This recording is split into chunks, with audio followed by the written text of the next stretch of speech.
لیکن اس کے بعد اپنے دور کے اندر اگر آپ دیکھنا چاہتے ہیں تو آپ 10 مئی کی طرف چلے جائیں. کس طرف چلے جائیں؟ 10 مئی کی طرف چلے جائیں. تو اس موقع پہ ایک بات جو میں کہنا چاہتا ہوں کہ ہمیں اگر اس پہ شکر ادا کرنا ہے تو سب سے پہلے ہمیں اس رب کا شکر ادا کرنا چاہیے جس نے الفتح کے ذریعے ہمیں فتح سے ہمکنار فرمائے. بولو، سب سے پہلے ہمیں اس رب کا شکر ادا کرنا چاہیے کہ جس نے ہندوستان کے غرور کو خاک کے اندر ملا دیا.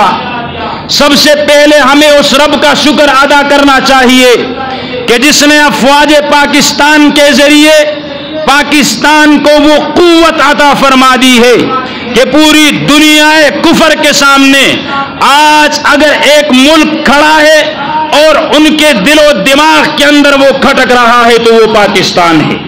وہ کون سا ملک ہے؟ وہ پاکستان ہے. تاریخ نے یہ تو دیکھا تھا کہ فلسطین کے اندر کفار آ کے مظلوموں پہ بم برسا رہے ہیں. تاریخ نے یہ تو دیکھا تھا کہ شام اور عراق کے اندر مسلمانوں کا قتل عام کیا گیا. تاریخ نے یہ تو دیکھا تھا کہ برما کے اندر مسلمانوں کو ذبح کیا گیا تھا. لیکن پہلی بار تاریخ نے یہ بھی دیکھا ہے کہ ایک مسلمان جو ہے وہ فضا کے اندر اڑ کے کافروں پہ بم برسا رہا ہے. کس پہ برسا رہا ہے؟ تو اس پہ ہمیں سب سے پہلے کس کا شکر ادا کرنا چاہیے؟ آواز نہیں آ رہی. کس کا شکر ادا کرنا چاہیے؟ کس کا شکر ادا کرنا چاہیے؟ اور اس کے بعد ہم اپنی افواج کا شکر ادا کریں گے. کن کا شکر ادا کریں گے؟ اس لیے حضور نے فرمایا کہ جو بندوں کا شکر ادا نہیں کر سکتا وہ اللہ کا بھی شکر ادا.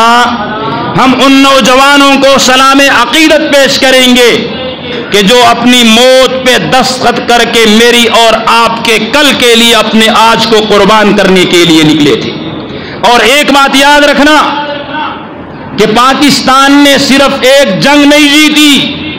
ہم تو ظاہر میں دیکھ رہے ہیں کہ مودی بھڑکا پاکستان نے جواب دیا ایک جنگ تھی جیت لی. نانا بابا پاکستان نے صرف ایک جنگ نہیں جیتی بلکہ پاکستان نے یہ جنگ جیت کر پوری دنیا کو بتا دیا ہے کہ پاکستان آج بھی میز پہ موجود ہے. پاکستان آج بھی میز پہ کیا ہے؟ پاکستان آج بھی اپنا دفاع کر سکتا ہے. پاکستان کو اپنے دفاع کے لیے کسی اور قوت اور طاقت کی ضرورت. ان کے پاس ایک طاقت جو ایمان کی طاقت ہے جب تک وہ ان کے اندر موجود ہے تو یاد رکھنا یہ ناقابل تسخیر اور ناقابل شکست ہے. کوئی دنیا کی قوت اور طاقت انہیں شکست. تو اس پہ ہم اللہ رب العزت کا شکر ادا کرتے ہیں اور اللہ سے یہ دعا کرتے ہیں کہ اللہ رب العزت وطن عزیز پاکستان کی ہمیشہ ہمیشہ کے لیے حفاظت فرمائے اور ان دل و دماغ کو اللہ تباہ و برباد کرے جو پاکستان کے بارے میں غلط سوچتے ہیں. اور یاد رکھنا پاکستان کو 27 رمضان میں اللہ نے وجود دیا ہے. اس کو اللہ نے کسی بڑے مقصد کے لیے بنایا ہے. یہ امریکہ، انڈیا، اسرائیل اس کا کچھ نہیں بگاڑ سکتے. اس لیے کہ جس کی بنیاد اللہ کے نام پہ رکھی ہے اس کی حفاظت بھی کس نے کرنی ہے؟ کس نے کرنی ہے؟ اور اللہ جن کے ساتھ ہو، جس کی حفاظت کا ذمہ، جس قرآن کی حفاظت کا ذمہ اللہ نے لیا ہے، جس کے مدارس کے اندر، جس کے مساجد کے اندر، جس کے گھروں کے اندر صبح و شام اس قرآن کو پڑھا جاتا ہو، اسے سمجھا جاتا ہو، پڑھایا جاتا ہو، تو پھر گائے کا پیشاب پینے والے اس کے سامنے شے کوئی نہیں ہے. وہ اس کے سامنے شے کوئی نہیں ہے. اور اللہ کی مدد جن کے ساتھ ہوگی، اللہ کی مدد جن کے ساتھ ہوگی تو دنیا کی کوئی طاقت انہیں رسوا نہیں کر سکتی. بس ہم نے یہ دیکھنا ہے کہ ہم نے پاکستان کے لیے کیا کرنا ہے.